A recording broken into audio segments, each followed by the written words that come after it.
They say the left hand, it drop mountains. They say the right hand, be slaying dragons.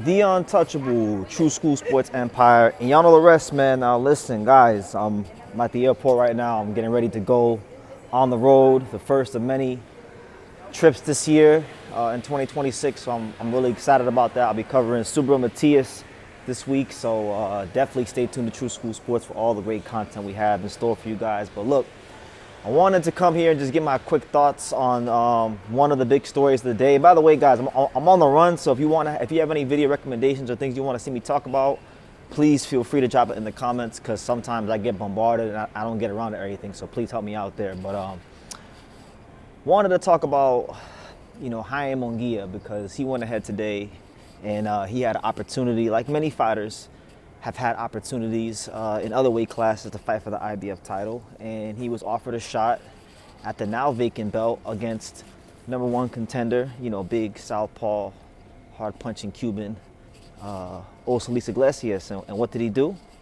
He decided to turn it down. Now, this comes as no surprise, because Canelo Alvarez turned the fight down like I thought he would. Apparently he has an injury, but I don't think he'd fight him if he was as healthy as possible. But I think for Munguia, it's a little worse than Canelo, because Canelo Alvarez is Canelo Alvarez. Canelo Alvarez is going to the Hall of Fame. Canelo Alvarez is former undisputed champion multiple times over. Canelo Alvarez is on a different plateau than Jaime Munguia, right? Munguia, he's ducked everybody. He's ducked Demetrius Andrade. He ducked Johnny Beck. Ducked this fight. Tested positive for some steroids or whatever, or clenbuterol, whatever it was.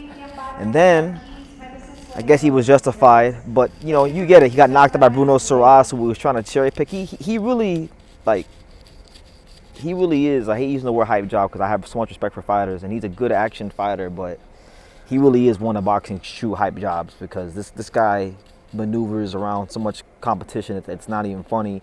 And then, his only legitimate world title win is against Saddam Ali, who wasn't even really a 54-pounder. He got his ass beat in Mexico by Dennis Hogan, got a gift, right? So I've never really been a big fan of Jaime Munguia, right? So this is not really a surprise to me.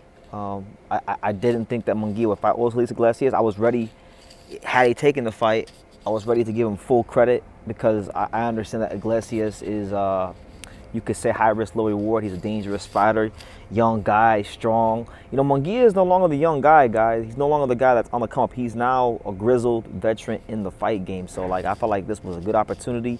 He didn't take it. I guess they had other plans. And, that's part of the course of Munguia's career. Anytime someone dangerous comes along, whether it be Johnny Beck, whether it be Andre, whether it be this guy, Iglesias, he gets stuck to the script of what he always does, which is avoid top competition. So we'll see what he winds up doing. I'm not sure who's next in the rankings. I don't have it right in front of me right now, but this is par for the course with the IBF. I've covered so many of these sagas before, where the #1 contender or the mandatory for the vacant title or the eliminator can't get the fight. A couple years ago was Hrgovic. A couple years ago was also Subaru Matias. Now I guess for 2026, the new IBF ducking saga is going to be Oselys Iglesias. So who will step to the plate? Who will challenge himself against the hard-puncher Cuban?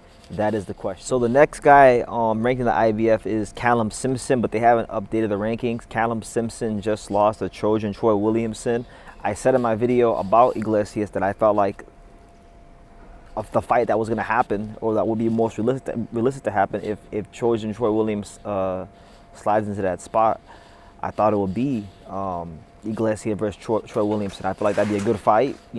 Troy has proven himself throughout his career as a true fighter. But if he doesn't get ranked there, after that you got guys like William Skoll and former champion and Bruno Soares, and then a couple unknown guys I'm not too familiar with from Germany and things like that. So I don't know, man. Iglesias is probably going to win a world title this year in a very, very unceremonious fight against a not big name. So I feel like he's the new guy. He's the new quote-unquote boogeyman of a weight class in boxing. And it's always the IBF, with Filip Hrgovic, with Subaru Matias, now even at, featherweight with Angelo Leo, and now with Iglesias. So what do you guys think? Do you guys feel like I'm being hard on Munguia? Because I don't feel like I'm being hard on Munguia. I think, you know, I give Munguia his due for what he is, not what people prop him up to be. Like, he's not a pound-for-pound fighter. He's not a guy that, you know, has won a bunch of world titles. He's a good action fighter who, when he's had the opportunities to fight the biggest and best fighters available to him, you know, his handlers, Zanford Promotions, they've decided to go another way. So I'm not sure which route they're going to go.